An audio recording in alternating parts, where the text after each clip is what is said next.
The Conversation France. Voir du sens là où beaucoup ne voient que des choses. Dans ses mythologies, parues au milieu des années 50, Roland Barthes observait à la loupe le rapport des Français aux steak frites, au catch ou aux jouets en plastique. Pour lui, les objets et les grands rendez-vous populaires révèlent l'esprit et les affects d'une époque. Aujourd'hui, ces objets ont changé, mais l'exercice n'a pas pris une ride et c'est Pascal Lardelier, professeur à l'Université de Bourgogne, qui se penche avec gourmandise sur nos objets cultes.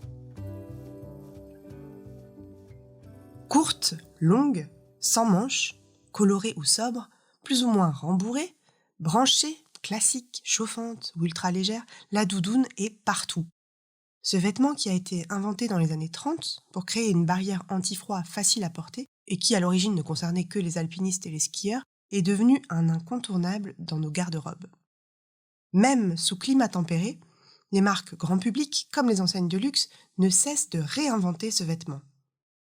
Cette armure molletonnée des temps modernes raconte une société de protection, de confort, mais aussi de fluidité des genres.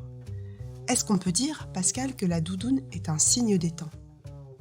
Oui, sans équivoque, on peut dire que la doudoune est devenue un symbole vestimentaire de notre époque. Alors, on se souvient que le jean, longtemps, a été vraiment ce symbole qui marquait à la fois l'américanisation de notre société et puis l'ouverture à une société américaine et des loisirs. Et très très longtemps, le jean, qui d'ailleurs dans une confusion assez étonnante et drôle, avait le nom pour sa marque la plus célèbre du plus célèbre de nos anthropologues, Claude Lévi-Strauss s'est longtemps plaint de recevoir des courriers qui étaient adressés au service commercial de la marque de jeans. L'anecdote est véridique, ouais, c'est vrai. Et c'est vrai que, toute chose égale par ailleurs, on peut dire que la doudoune symbolise notre époque. En effet, elle est non discriminante, elle est inclusive au sens le plus littéral du terme, et c'est vrai qu'à certains égards, on peut considérer bien qu'elle est le symbole et l'objet culte de cette époque qui veut effacer la différence entre les générations, entre les genres et même entre les classes sociales. Si là, et vous aviez raison de le préciser, là, le luxe a vu effectivement un filon et produit des doudounes avec effectivement des prix qui sont complètement exorbitants. Ça y est, nous sommes au cœur de l'hiver et c'est vrai qu'avec ce froid, on a envie de se réfugier dans une bonne doudoune. Néanmoins, c'est vrai que c'est un vêtement accessible pour tout le monde, qui est porté par tout le monde. Il y a des doudounes d'hiver pour aller au ski, bien évidemment, mais il y a aussi des doudounes un peu plus légères que l'on peut porter à d'autres moments de l'année. Il y a des doudounes sans manches. Et c'est vrai que c'est un vêtement qui est assez symbolique, en ce sens que de même, il est ovoïde. Et on est comme dans un œuf à l'intérieur. Il est fœtal même à certains égards, puisqu'on ne voit pas le corps. Et puis, je parlais tout à l'heure de non discriminant. Et j'y reviens, on ne voit pas le corps. On ne voit pas si la personne est un petit peu replète, un petit peu ronde.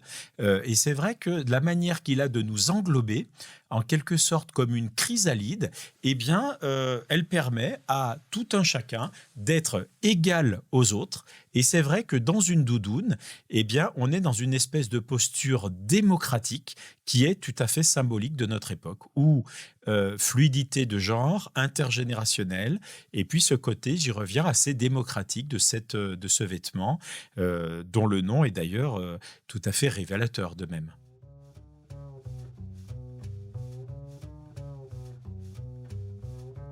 Au Québec, le mot doudoune désigne plutôt une couverture douillette ou une couverture pour lit d'enfant. Le terme renvoie vraiment à la réassurance, à la chaleur maternelle, à la promesse du repos et d'une certaine douceur.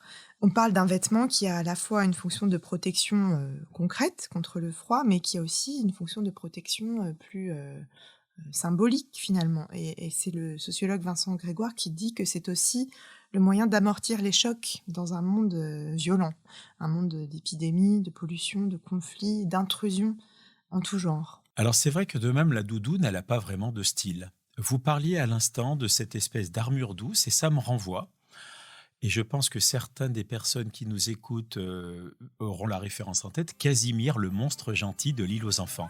Et c'est vrai qu'on pourrait considérer toutes choses égales par ailleurs que portant une grosse doudoune, eh bien on est comme Casimir protégé par une espèce de bulle de plumes, d'air ou de mousse de l'extérieur. Et ça, c'est quelque chose qui me semble effectivement assez étonnant. C'est une espèce de coquille douce qui nous entoure et qu'on va promener autour de soi.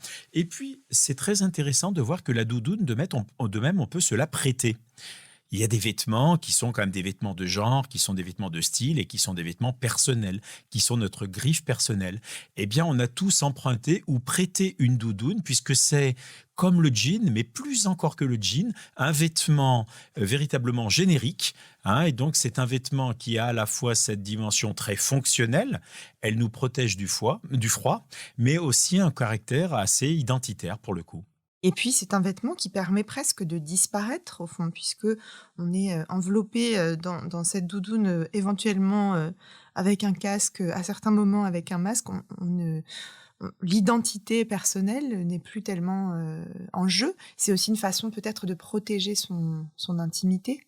Alors, ce qui est intéressant de même, c'est que beaucoup de personnes qui font du vélo, de la trottinette ou du scooter, etc., ont une doudoune qui va envelopper et occulter le temps du transport, les vêtements qui, pour le coup, ont du style qui sont dessous.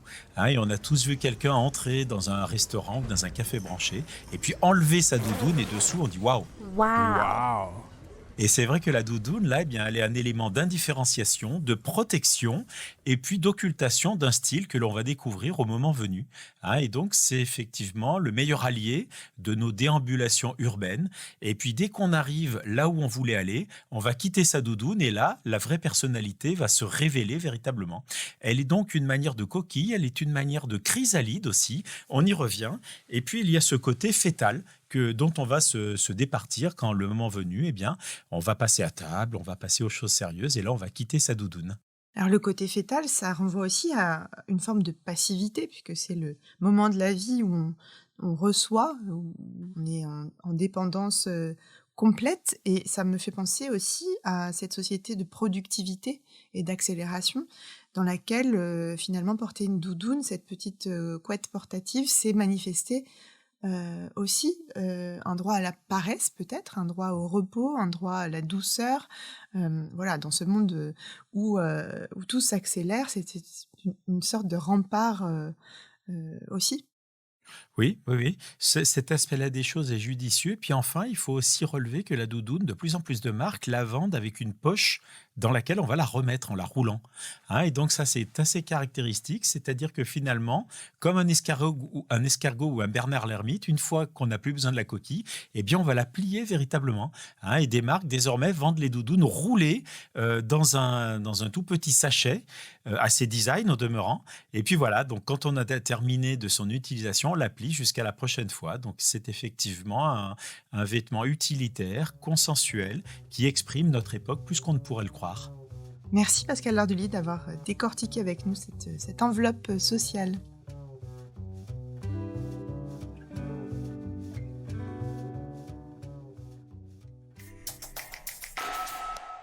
The Conversation France.